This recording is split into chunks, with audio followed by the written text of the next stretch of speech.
Alright, hello everybody, welcome to our next lesson here. Today we're going to be talking about African Americans joining the anti-slavery fight. So our objectives and standards are to identify forms of slave revolt and to analyze methods by African Americans to abolish slavery. Take a moment there to look over the standards, please.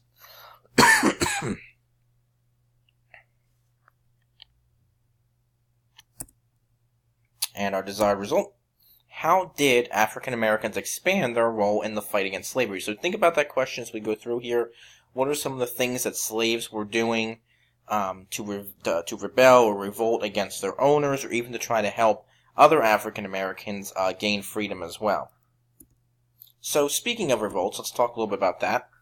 In August of 1800, Gabriel Prosser organized a rebellion in Virginia.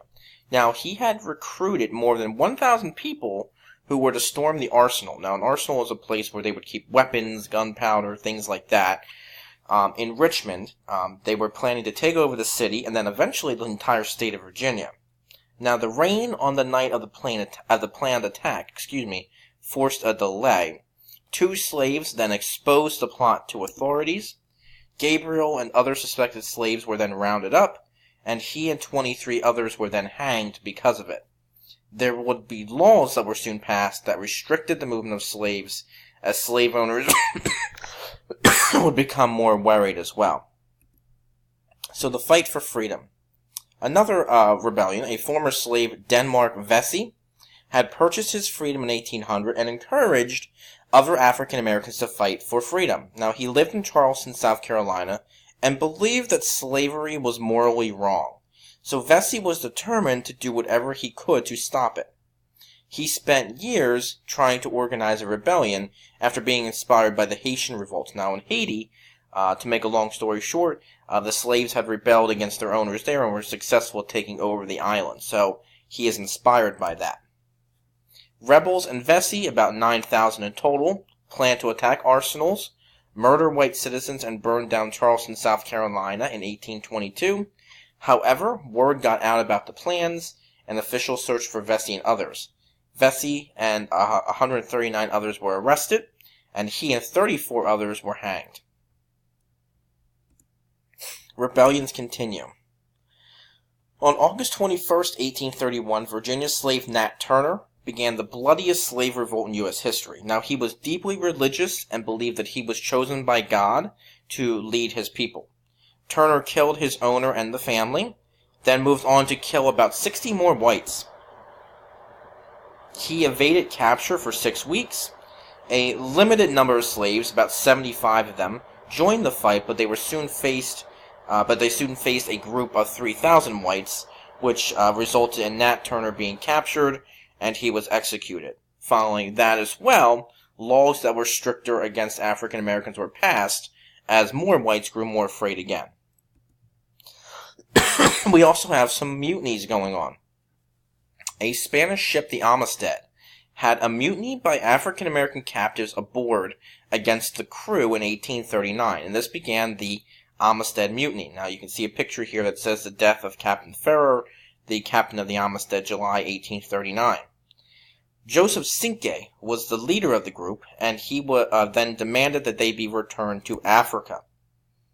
They were captured by the U.S. Navy. A trial was held, and the case made its way to all the way up to the U.S. Supreme Court, which did state that the slaves or the Africans had a right to defend themselves, and the decision was that the Africans would be returned to Africa. Here's a picture of Joseph Cinque here.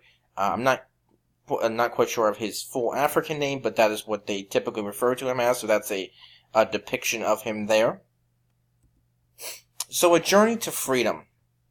There were very few slaves who actually took part in uprisings, but slaves could resist in other ways. One way they could do this was they could challenge slavery by purchasing their freedom, or they could escape along the Underground Railroad.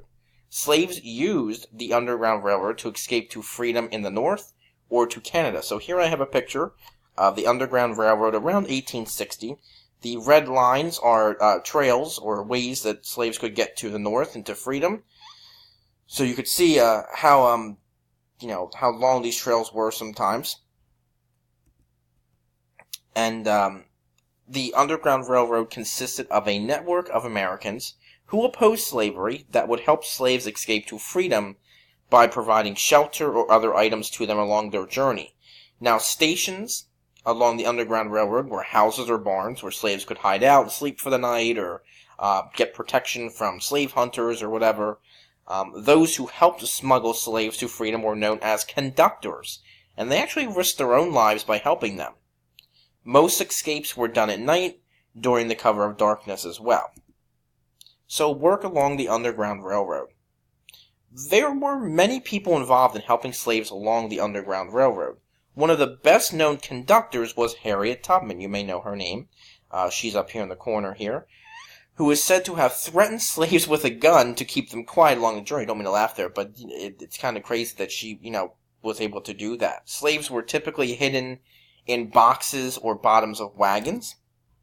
They communicated with signals, secret messages, or quilts they used as codes, and it is reported that 75,000 slaves did escape to freedom along the Underground Railroad with the help of about 3,000 people.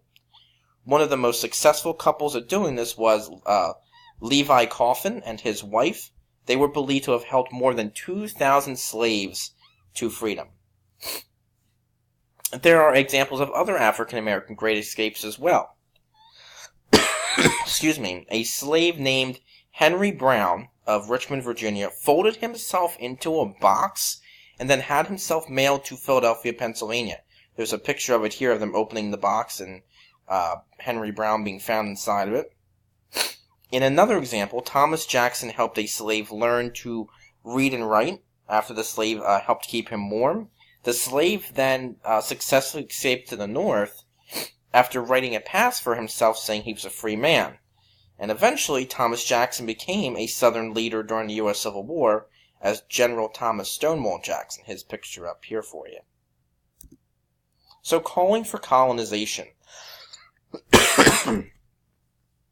Americans proposed a plan known as colonization, or the resettlement of African Americans back in Africa as early as 1714. Now, business owner Paul Cuff took 38 African Americans to the British colony of Sierra Leone in 1815. Those who supported the idea believed African Americans would be fully accepted back into Africa and have more opportunities. Some also believed that it could lead to the end of slavery as well. So the American Colonization Society was formed by white Northerners in 1816 to finance any African Americans who wanted to return to Africa. Now, following a petition to Congress, the colony of Liberia, kind of hard to see, but down here in the bottom, the red part there, was established, and by 1830, more than 1,200 African Americans lived in the colony, with more than 10,000 returning overall. But there will be some arguments against colonization. Some 3,000 free African Americans held a convention in 1817 and rejected the idea of colonization. They felt that African Americans had earned a right to stay in the United States. They were also opposed to the degrading view of African Americans that, they felt that people were just trying to kick them out of the country. Oh, get out of here. Then we won't have to worry about it. They argued that, that wasn't really, giving them any boost of morale or treating them properly. Many also argued that whites were trying to get rid of free African Americans who were trying to encourage slave revolts. So they disapproved of simply placing African Americans in distant locations.